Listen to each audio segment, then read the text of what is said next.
जय माता जी के हुक्म। जय राजपूताना।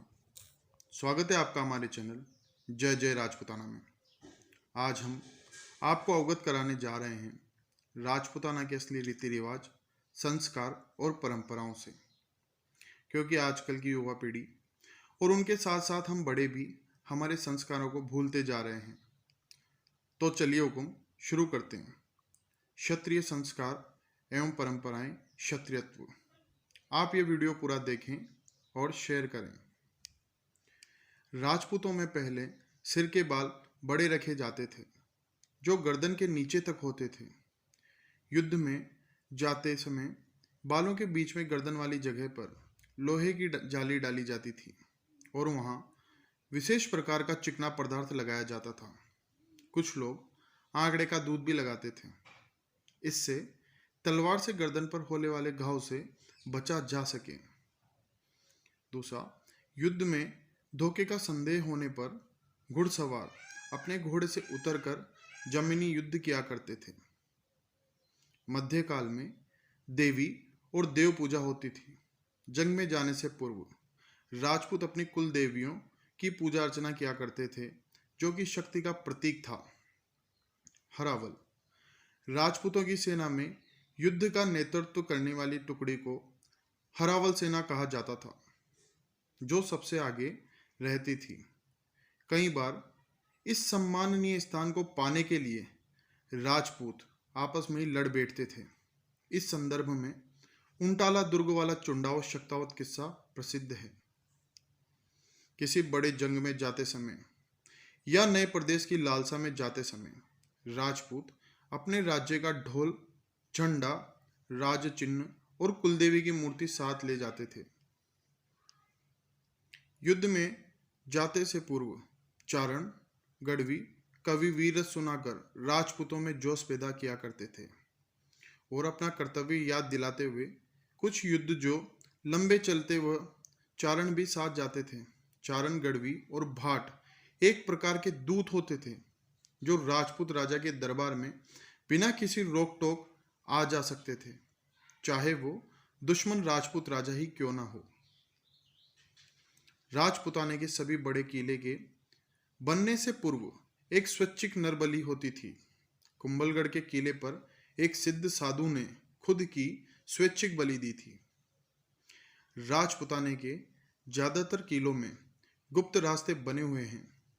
आजादी के बाद और सन 1971 के बाद सभी गुप्त रास्ते बंद कर दिए गए हैं।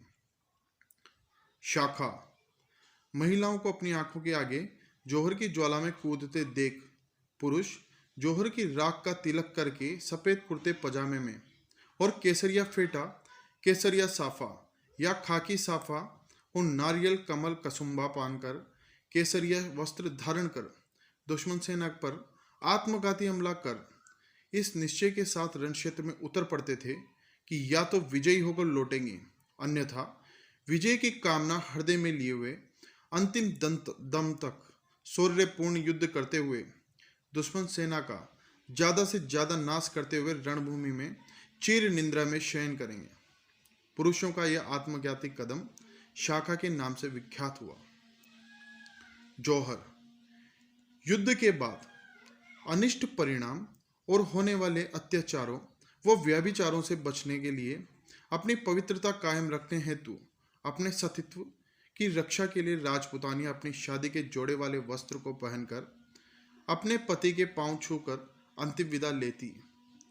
महिलाएं अपने कुल देवी देवताओं की पूजा कर तुलसी के साथ गंगा जल का पान कर जलती चिताओं में प्रवेश कर अपने सुरमाओं को निर्भय करती थी कि नारी समाज की पवित्रता अब अग्नि के ताप से तपित होकर कुंदन बन गई है और राजपूतानियां जिंदा अपनी इज्जत के खातिर आग में कूदकर अपने सतीत्व की रक्षा करती थी। पुरुष इससे चिंता मुक्त हो जाते थे कि युद्ध परिणाम का अनिष्ट अब उनके स्वजनों को ग्रसित नहीं कर सकेगा। महिलाओं का यह आत्मघाती कृत्य जौहर के नाम से विख्यात हुआ। सबसे ज्यादा जौहर और शाखे चित्तौड़ और जैसलमेर दुर्ग में हुए हैं। गर्भवती महिलाओं को जौहर नहीं करवाया जाता था, अतः उनको किले पर मौजूद अन्य बच्चों के साथ सुरंगों के रास्ते किसी गुप्त स्थान पर या फिर किसी दूसरे राज्य में भेज दिया जाता था। राजपुताने में सबसे ज़्यादा जौहर मेवाड़ के इतिहास में दर्ज है और इतिहास में लगभग सभी जौहर इस्लामिक आक्रमणकारों के दौरान ही हुए हैं, जिसमें अकबर और औरंगजेब के दौरान सबसे ज़्यादा हुए हैं। अंतिम जौहर। पूरे विश्व के इतिहास में अंतिम जौहर 18वीं सदी में भरतपुर के जाट सूरजमल ने मुगल सेनापति के साथ मिलकर कोल और मेवात में घासेड़ा के राघव राजपूत राजा बहादुर सिंह पर हमला कर दिया था। महाराजा बहादुर सिंह ने अपने से बहुत बड़ी सेना से जबरदस्त मुकाबला करते हुए मुगल सेनापति को मार गिराया, पर दुश्मन की संख्या अधिक होने पर किले में मौजूद सभी राजपुतानियों ने बारूद के ढेर में आग लगाकर जौहर कर प्राण त्याग दिए। उसके बाद राजा और उनके परिवारजनों ने शाखा किया। इस घटना का जिक्र आप गुड़गांव जिले की गजेटियर में पढ़ सकते हैं।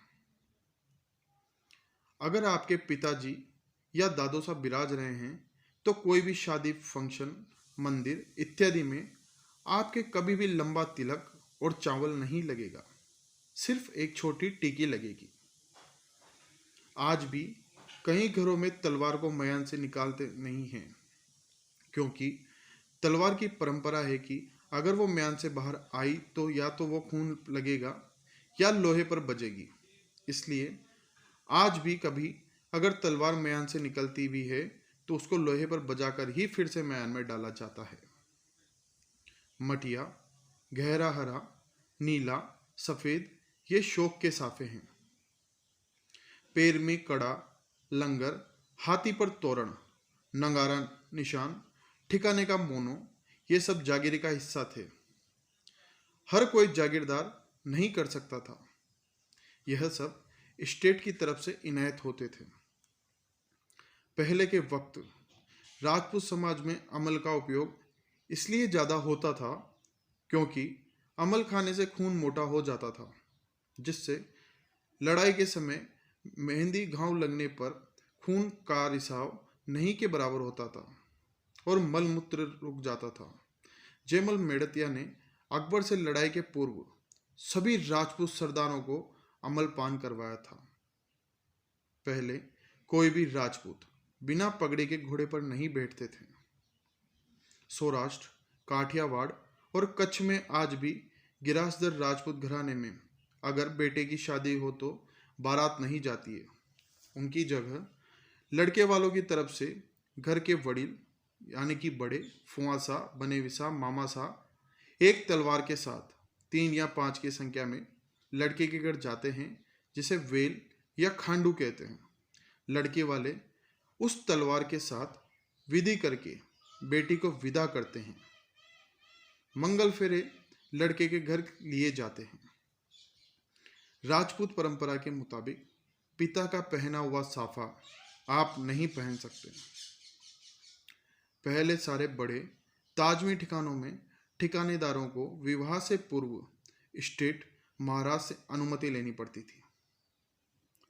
हर राज दरबार के ठिकानों के यहाँ गोत्र, उपगोत्र के इष्ट देवता होते थे, जो कि ज़्यादातर कृष्ण या विष्णु भगवान के अनेक रूपों में से एक होते थे और उनके नाम से ही गांव वाले या नाते वाले रिश्तेदार दूसरों को पुकारते थे, जैसे कि जय रघुनाथ जी की, जय चारभुजा जी की। अमल घोलना, चिलम, हुक्का या दारू की मनुहार मकसद होता था भाई बंधु रिश्तेदारों को एक जाजम पर लाना। मनुहार का अनादर नहीं करना चाहिए। अगर आप नहीं भी पीते हैं तो भी मनुहार के हाथ लगा के या हाथ में लेकर सर पर लगा के वापस दे दें। पीना जरूरी नहीं है, पर ना नुकर कर उसका अनादर न करें। जब सिर पर साफा बंधा होता है तो तिलक करते समय पीछे हाथ नहीं रखा जाता। दूल्हे की बंदोरी में घोड़ा या हाथी हो सकता है, पर तोरण पर नहीं, क्योंकि घोड़ा भी नर है और वो भी आपके साथ तोरण लगा रहा होता है। इसलिए हमेशा तोरण या तो घोड़े पर होता है या हथिनी पर होता है। राजपुताने में ठाकुर पदवी के इस्तेमाल के बारे में में कुछ बातें हैं। यदि आपके दादो सा हुक्म विराज रहे हैं तो वो ही ठाकुर की पदवी का प्रयोग कर सकते हैं। आपके दाता हुक्म कुंवर का और आप भंवर का प्रयोग करेंगे, और आपके बना यानी कि जो चौथी पीढ़ी होगी वो तंवर का प्रयोग करेंगे। एक ठिकाने का एक ही ठाकुर राव रावत हो सकता था जो गद्दी पर बैठा है। बाकी के भाई काका ये टाइटल तभी लगा सकते थे जबकि उनको ठिकाने की तरफ से अलग से जागीरी मिली हो और वो उस जागीर के जागीरदार हो। अगर वो उसी ठिकाने या राज में रह रहे हों तो उनके लिए महाराज का टाइटल नहीं होता था। राजपूत जनाना में राजपूत महिलाएं नाच गान के बाद ढोली जी और ढोलन की तरफ झुककर प्रणाम करती हैं। आज भी त्योहारों पर ढोल बजने के नट नगरसी या ढोली आते हैं। उन्हें बैठने के लिए उचित आसन या जाजम दिए जाते हैं। उनके ढोल में देवी का वास होता है और ऐसे आदर के लिए किया जाता है। नजराने के भी अलग अलग नियम थे। अगर आप छोटे ठिकानेदार हैं तो महाराजा साहब या महाराणा साहब आपके हाथ में उठा लेते थे। पर अगर आप उमराव या सियासती ठिकानेदार हो तो महाराजा साहब या महाराणा साहब आपका हाथ अपने हाथ पर उल्टा करके अपना हाथ नीचे रख कर नजराना लेते थे। सिर्फ राठौड़ों के पास ही कमध्वज का टाइटल है। इसका मतलब है सर कटने के बाद भी लड़ने वाला। कोर्ट में अगर आप छोटे ठिकानेदार हो तो महाराजा साहब या महाराणा साहब आपके आने पर खड़े नहीं होते थे। पर अगर आप उमराव या सियासती ठिकानेदार हो तो महाराजा साहब या महाराणा साहब आपके आने पर और आपके जाने पर दोनों वक्त उनको खड़ा होना पड़ता है। राजपूत कभी गाय, ब्राह्मण, महिला या बच्चों पर प्रहार नहीं करते हैं और न ही इनके ऊपर अत्याचार होने देते हैं। राजपूतों में किसी की मृत्यु के बाद शोक भंगाई, जिसमें राजपूत दूसरे राजपूतों को दारू या अफीम की मनवार कर शोक तुड़वाते हैं।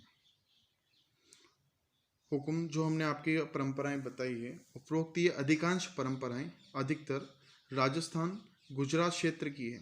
देश भर के क्षत्रिय राजपूतों की परंपराएं अलग हो सकती है। कृपया जानकारी उपलब्ध कराएं ताकि उन सबको भी हम अगले वीडियो में शामिल किया जाएगा। जय माता जी की सा, जय राजपूताना।